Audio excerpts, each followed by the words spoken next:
SIMIRA, AHMED and Ollie Kendall, and looking at very much on education. Yes, hasn't won over the public. He's got that very geeky image. If given a chance just to listen to his policies, other people would necessarily say that. And certainly, they made a big drive the other day about women and equality at work, and they've set up a commission with Miriam O'Reilly and Arlene Phillips, issues which could really touch a vein with the public. Well, I think the thing about Ed Miliband, he's a policy wonk. He's good at policy. So that, and people right now to the big economic problems we face, which is good, but at the same time, people want strong leadership. And I'm not sure you can, take Ed Miliband and make him a strong and powerful leader. I think he has to be honest and real with the public that he is a bit of a policy wonk, but actually that's a good thing. There's always going to be a question mark over him, somebody that could shaft him, isn't it? About the brother, about David Miliband, who's a presence there but is going to leave before the speech, and that is a big burden. I think. It's quite... A single mother with 4 children.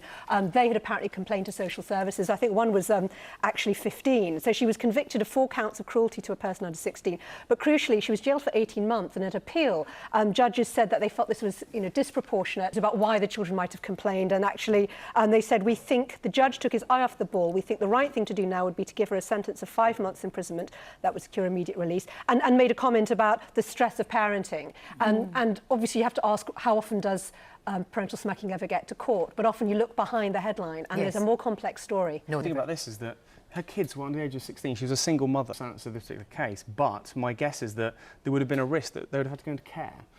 Basically, as today's judgment on the appeal, yesterday's has found, it was a very poor decision. Yes. So I think, whenever you're considering the case of parents potentially being prosecuted and going to jail, absolutely. 0.001% who remain billionaire. There's all kinds of celebrities from all kinds of eras. Well, the whole thing was incredible. Big Beverly Hills wedding. The total cost apparently came to scrimping a little bit. It's very interesting that the Candy brothers, they very nearly lost their fortune in the big aftermath of the banking crash. They bought these big property sites in London, which they were developing for luxury apartments, and it's a very volatile kind of business they're in. So who would have thought they'd be able to afford a wedding like this? But this is potential grooms like me feel incredibly insecure seeing the billion. I wouldn't want a wedding like this. I wouldn't mind Katy Perry singing at my wedding, given the choice. I don't know, maybe we all enjoy reading about it and having fun. I don't know if some people feel this is outrageous. Maybe they should be paying more tax in the UK, people like the Candy brothers. I rather like some of the quotes that the writer mentioned, and not at all bitter at all, by the way, about the wedding. She said, the groom was weak-chinned and completely minted, and it's sort of littered with red swipes that poor Holly Valance on her. To woo the British public, perhaps. See, I have a lot of views on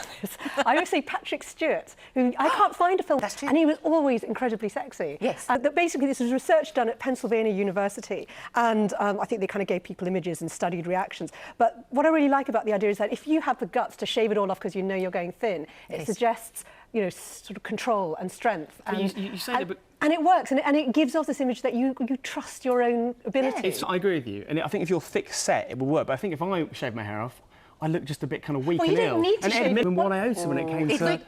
You said it now, Lorraine. If you're thinning, and I think, the whole Bruce Willis shaving the moment it's interesting you said that, because the survey gave pictures... Not good, not good. I see definitely showing it does look better. Exactly, thank you very much. You can mess